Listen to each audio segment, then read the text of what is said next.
In this video, I will show the process of exporting the model from 3ds Max using our export tools. Model is quite an important part of the tour. It allows you to traverse through the tour seamlessly, without teleportations. Because of the model, we can place interactive objects inside the tour and experience proper stereo effect when using VR headsets. Exporting model using our tools minimizes the possibility of issues later, during tour creation. While theoretically you can export model on your own, this might result in different problems inside the tour. By using our scripts, you would proactively eliminate most of the potential problems with scene geometry and will reduce size of the file to upload. One important note before we begin. Because our tool will change some of the scene geometry, you won't be able to render from it anymore. We recommend to work in a separate copy of the scene to avoid accidentally saving it and ruining your progress. Open the scene you want to export the model from and download export tool from our website. You can find it on the corresponding knowledge base page. To open the script, just drag and drop it into the 3D Max viewport. First of all, we have some guidelines already built into the script. Here you have a link to our knowledge base to prepare geometry page. Also, for every action we have a tooltip you can access by hovering your mouse cursor over the buttons. Sometimes, for more destructive actions you will receive some pop-up messages, which we will show later. The script itself has 4 drop-down lists with different actions. We will go through all of them in this guide. As you can see on the top of the interface, renderer of this particular scene was defined automatically. It is required for some of the features of this script. Let's go through the different actions you can do to export your model. Actions from the Delete Modifiers drop-down will reduce poly count by deleting corresponding modifiers from objects. Some external add-ins like quad chamfer will be affected as well. For example, let's look at this object with the Turbosmooth modifier. For our tours, we only need the overall shape of the object, and having 2 or more iterations of Turbosmooth is excessive. By pressing Delete Turbosmooth, we will remove this modifier from the scene.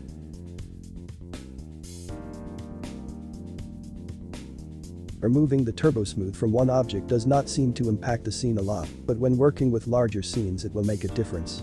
There are some modeling techniques using Turbosmooth of course, but if you have editable poly or editable mesh above Turbosmooth in the modifier stack, the script will skip these objects.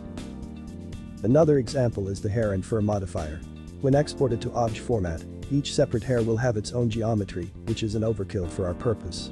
There is no point in keeping it in the scene. Actions from this block work for the whole scene, so you can simply press them one by one and proceed with the next drop-down. The next set of tools will automatically remove unnecessary geometry from the scene, such as corona portals or different scatters.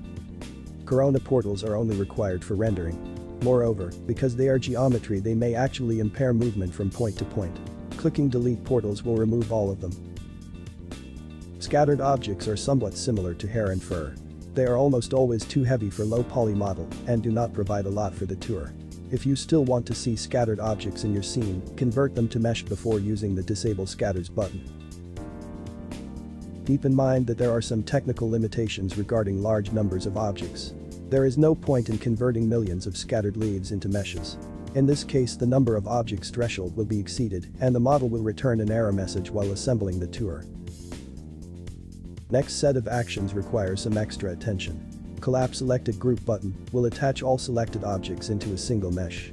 Because our model optimization algorithm works on an object level, this will help to achieve reasonable optimization while preserving as much geometry as possible. Here's an example.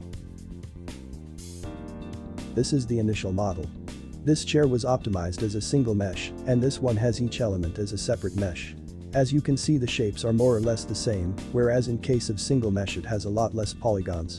Having a dozen objects like this will increase poly count of the scene a lot, and as a result will increase loading time and may reduce performance on weaker devices. This is important on the larger and more complex scenes with thousands of objects. You don't need to collapse every group of course, but we recommend to process some objects with a large number of small meshes. If you tend to use 3D Max groups a lot, they are usually the first candidates to collapse.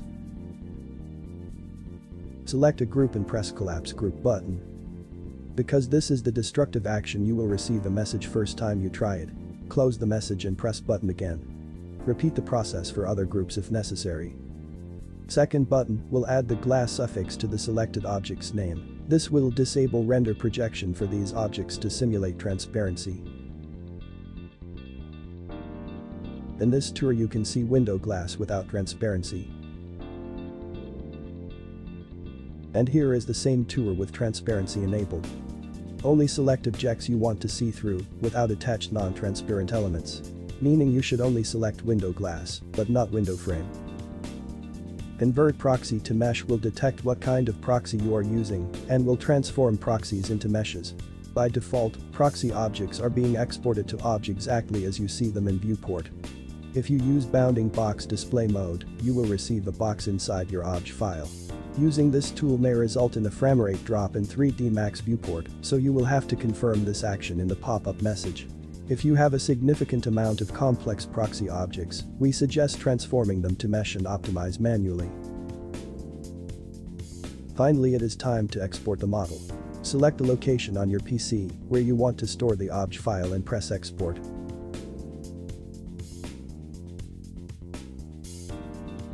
It may take a while to export your file.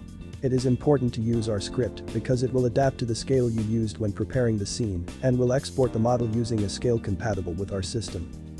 While it takes some time to get used to our tools, in the end of the day you are saving your own time, preventing the issues before they will result in a worse performance or inability to assemble a tour.